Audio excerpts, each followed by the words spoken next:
好，一齊嚟睇下咧英文字母頭5個英文字母嘅大街潦草係點寫啦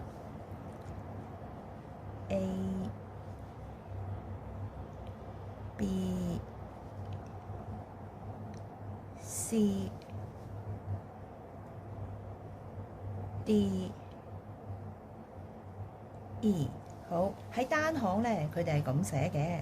好啦，咁如果大街同細街一齊寫嘅時候咧，有啲字咧係可以一筆過嘅喎。譬如個 A 字啦，寫完大街就黐埋細街一齊寫。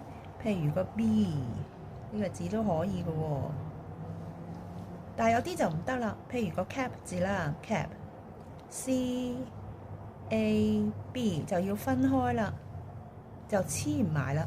咁所以老師通常會建議咧，寫完個大街先至寫個細街。譬如個 B 字咁啦，寫完大街先至細街。好，寫完啦。